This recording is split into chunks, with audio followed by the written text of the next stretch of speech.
Hey guys, it's Annie Margarita Yang back with another video for you today. So today I want to talk about this guy who reached out to me last month telling me that he's been unemployed for a whole year. But before I get into that, um, interesting story happened last night. So I got an email from my boss. Apparently he got an email from the bank saying that somebody has added a payee to his online bill pay, and we don't use online bill pay ever, right? So then he forwarded that email to me and was like, hey, why did you add this vendor to the online bill pay?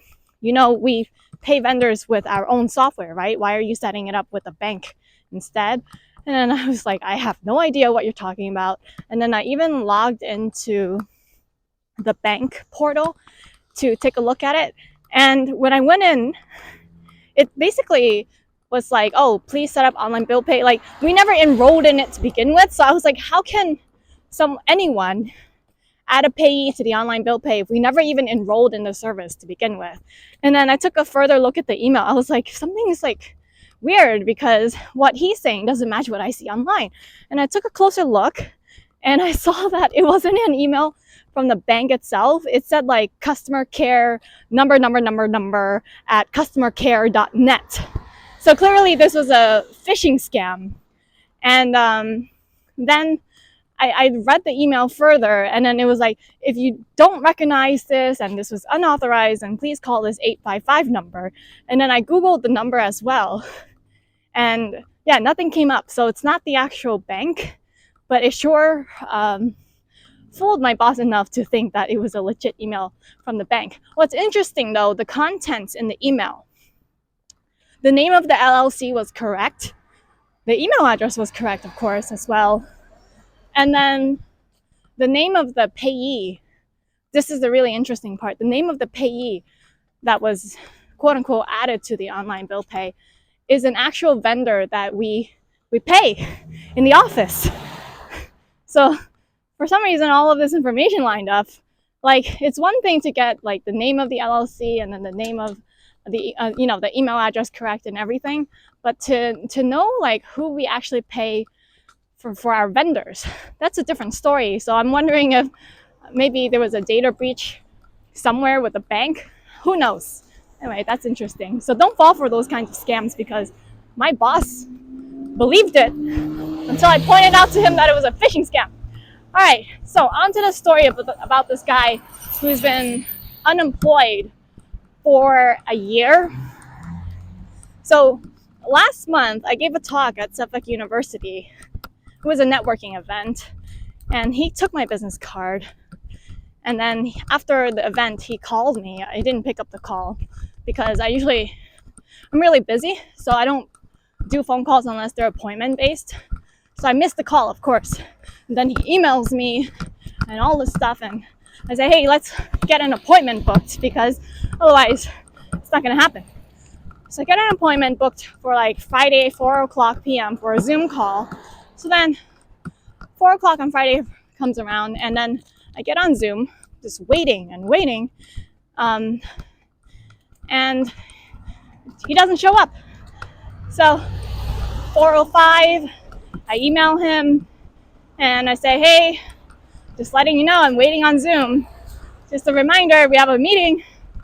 And by 4:10, I basically like hung up because he didn't show up. Nothing, didn't say anything. So then I think like maybe about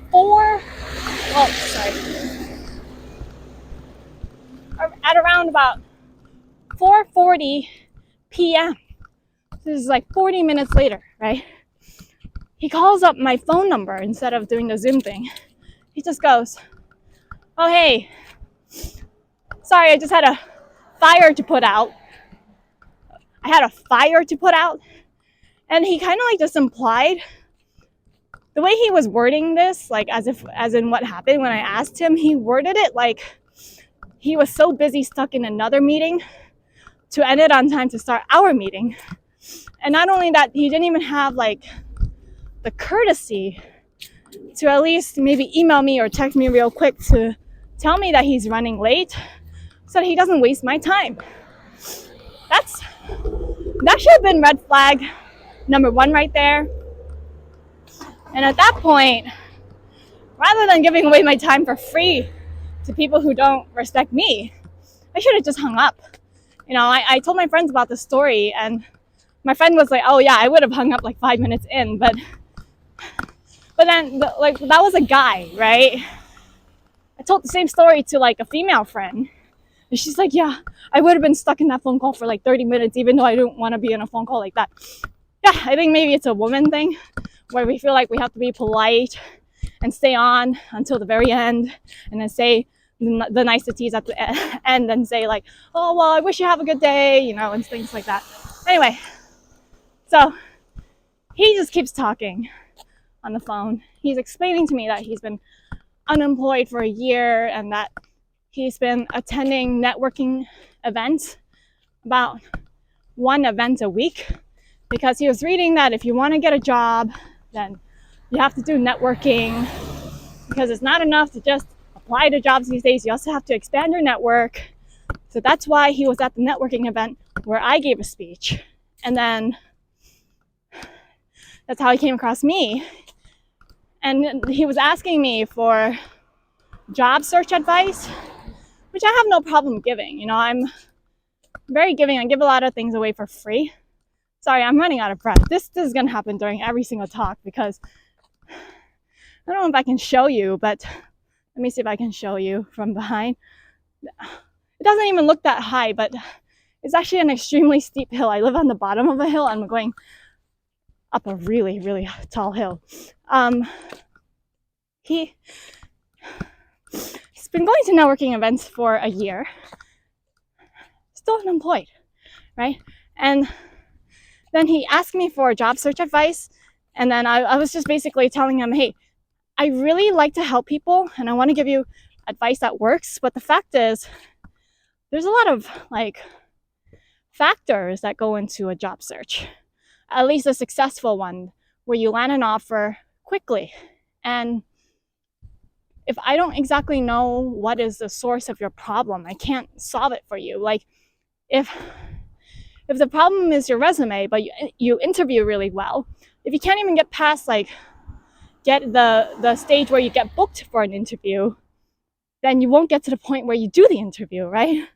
Or like if your resume is really good, but you are bad at interviewing, then you won't get an offer. So I said to him, like, I don't really know, because he just literally started talking to me for 10 minutes. I don't know exactly which point you fall into and which areas you're weak at. It would take a lot more digging. And I said to him, and I have no problem not charging for helping him, so long as I get something beneficial out of it as well, because I've done a lot of free things already, right? And basically he asked me, well, what does that mean? And then I said, listen, I already make a lot of money, at least enough for me to live as it is. So for me, it's not necessarily more money is the most helpful to me. It could be that, like, if I do private coaching sessions for you, then I would have the right to record these sessions. And because I think other people could learn from every single private coaching individual that I help, since they're recorded, I could chop up the video, take out the most important parts, and turn them into maybe an episode for my YouTube channel. So then you guys aren't just learning from me preaching what to do. You guys can learn from other people what their weaknesses are, so that you can build on it for yourself, right? Or it could be that one of the things is, I'm not necessarily trying to get the 5-day job search book into business, like small bookstores or Barnes and Noble or whatever, because a lot of people, they don't read books, like how many books does the average American read per year? They read one book a year after they finish school. So people are not necessarily going into the bookstore to buy books. And if that's how I'm going to distribute the book, it's not really going to sell, because I don't believe that it's not the bookstore's job to sell the book. It's the bookstore's job to have the book available, so that when people want to buy the book, it's in stock and they can give it to you. It's the bookstore's job to basically to be like a glorified commercial warehouse. It's the author's job, which is my job, to sell the book and tell people where it's available. And one of the things that Robert Kiyosaki did to sell Rich Dad Poor Dad is his book was actually self-published. He did not have it in bookstores because traditional publishers had rejected his book. They thought the things that he was spouting was stupid. So then what he did was he asked a friend who owned auto mechanic shop if he could put 20 books in there for free for 2 weeks. And then his friend said, "Oh, I think this is stupid. I'm not a bookstore. This is a car mechanic." And then Robert Kiyosaki was just like, please, that's the best thing because there's no competition. I'm not competing with other books. I'm the only book at the mechanic shop. And then, before you know it, like within 10 days, all of the books sold. So I want to do something like that where I can get the book into small businesses. So I was telling this guy, I was like, listen, I'm willing to help coach you for free. In fact, what I need right now isn't even money. What I need right now is contacts. And since you have apparently been networking and attending all these different events for a whole year, I'm pretty sure you've developed quite a network at this point, especially if it's like business events. So it's a lot of like people who are business owners, right? And I didn't even need him to like get those business owners to have my book in their retail shop or whatever, service-based business, brick and mortar. I don't even need him to do like the talking for me. All I asked him for was like, just introduce me to the business owners and I can sell the idea. I can sell the rest of it on my own, but just make that introduction for me, to several business owners, and that will be enough for me. I can do all of the follow-up. I don't need you to spend the time doing that because I can explain it better than you can what I need from these business owners. And then he was just like, oh yeah, well, let me think about that. And I don't know about that, but what I really need right now is a job. And then I was like, you cannot just take. You cannot just take without giving. And all he wanted to do was take. It's basically, the phone call was like, well, what can you do for me? The question wasn't like, what can I do for you? It's what can you do for me? And so when he asked me like, well, what areas could I potentially be weak at? I was like, well, one of the things I found is people's resume, even though they think it's good, it's actually not. But I won't be able to tell you what's bad about your resume unless I look at it. So he's like, well, let me send you let me email you my resume right now so you can look at it right now. Okay, I'm gonna email it to you right now. So then he emailed it to me. I got it. And now he's like, well, tell me what's wrong with my resume right now. Let me know. So I let him know, right? But like, that's not really gonna help anyone, just to tell people what's bad. I have to actually teach people how to fish, right? Yeah, so it was all just basically like what can you do for me instead of how can I serve you? I would like this, but what can I give in exchange? And I think it is two attitudes. One, the lack of respect for someone's time, because he was like 40 minutes late. He didn't even respect my time, didn't even apologize genuinely or profusely. Just was kind of like, oh yeah, I had a fire to put out. Okay, don't we all have fires to put out? At least have the courtesy to notify the person you're meeting. And the other attitude was just the selfishness. When you network with people, especially like if you want to have a successful career, these are long-term relationships you're building up. So my philosophy around it is to never ask people for things until I really, really need it. So when I give things to people, I will give and give and give, and I will never ask for anything back until one day I might. But I kind of see it as like building up good karma. I build up a good storage of karma, and then one day I cash it out, But some guys like him, he just wants to take. And that's one of the mistakes. So don't come in with that kind of attitude. If you come in with the attitude of just wanting to take from others, it's not going to be beneficial for your career. The other thing is, I've been thinking about the fact that he's been unemployed for a year. Now, of course, it could be a whole host of factors. It could be more than just the fact of his tardiness and the attitude that he had. It could have been the resume, it could have been his interviewing skills, it could have been like 10 different things that he needed to work on in order to land an offer. So I know you're gonna leave comments like, "Oh, it's not so black and white, Annie." So I just want to acknowledge that I know it's not so black and white, but those two things, if he doesn't resolve them, will hold him back. All right.